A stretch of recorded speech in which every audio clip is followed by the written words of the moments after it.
Primary objectives of social casework are to help individuals resolve psychosocial problems, improve social functioning, and enhance their ability to cope with future difficulties or adversities. Hello everyone, I'm Romantheteacher. In this video, we're breaking down objectives of social casework. The first objective is to promote individual and family well-being. So we enhance our social and emotional well-being. We have to solve those problems, address issues such as depression, anxiety, relationship issues, grief, and other challenges that affect the client emotionally. We also improve physical health through helping clients access healthcare services, manage chronic conditions, and adopt health lifestyle practices such as regular exercises, meditation, or yoga. And we strengthen family relationships, mediating conflict between family members, promote positive communication, and build supportive family systems or networks. This one it helps for social support to the client, hence improving their well-being. We also foster personal growth and development. So when we're talking about personal development and growth, we're talking about focusing, as we've been discussing in our previous videos, that as social workers, we focus on the client strengths, not their weaknesses or their flaws. And we have to develop goals like new skills of the clients based on their strengths. Another objective is to empower individuals and families. We build self-determination and self-reliance, making sure that enable the clients to make informed decisions, fight for their rights, advocate for their own rights when they feel that their rights are being threatened, and solve those problems independently without the intervention of any professionals like social workers or psychologists or any family members.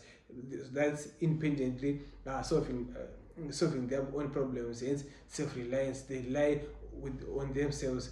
We also reduce dependence on social services like resources from the government or resources from the community like employment, housing.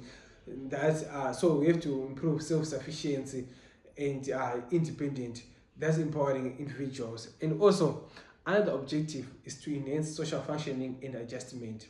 So as social workers, we see social functioning is the ability where like a client or individual is able to perform the roles that he is ascribed in the society for the well-being of himself or the society as a whole, right? So we improve interpersonal relationships, helping clients build relationships with families, needs, and colleagues. So it might be their roles to communicate with the family members.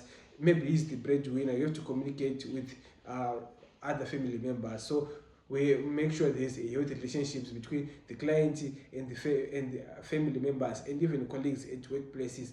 We also develop social and communication skills, teaching clients effective communication strategies, conflict resolution techniques, and social etiquette. We also help our clients in the social functioning and adjustment, right? So we make sure that they adjust to life transitions. For example, we are working with the client who is elderly persons, right? Or with someone with illness, or who have just lost his job, or who is like facing retirement, right? So there are some of the challenges that will come with those changes, right? For example, loss of income. So we make sure that they adapt to those changes in life. We also address barriers to social participation. We remove stigma and discrimination related to mental health, disabilities, or other vulnerable factors, thereby enhancing social functioning and adjustment of the client. Another objective is to prevent future problems. As social workers, our role is to make sure that the client will be able to solve the problems, their own self problems, independently in the future. So we identify early warning signs of risk factors, recognizing vulnerabilities like child abuse, neglect, substance abuse, domestic violence before they even escalate. We provide also early intervention and support, implementing preventive measures to identify the risk and improve long-term outcomes. That's preventing future problems, right? And also we even like help the client to solve those problems in the future before they even happen. So how can we do that? Through awarenesses, educating and empowering individuals and communities, raising awareness about social issues and implementing preventive programs.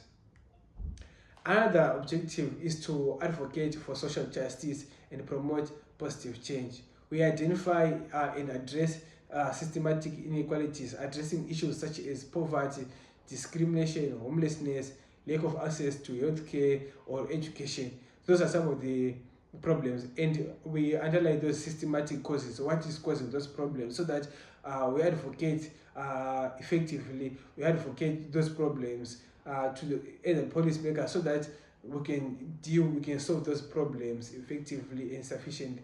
And also, we challenge discriminatory policies and practice, advocate for policy changes and social justice initiatives that benefit vulnerable populations. Another one for advocating for social justice and positive social change, we collaborate with stakeholders to create a more equitable society. So when I'm talking about stakeholders, we're talking maybe policymakers. We partner with those policymakers, service providers, like the society, right, the government that is giving resources to the people, so that they can promote systematic change. We can make sure that there is equality, there is equity in resource distribution.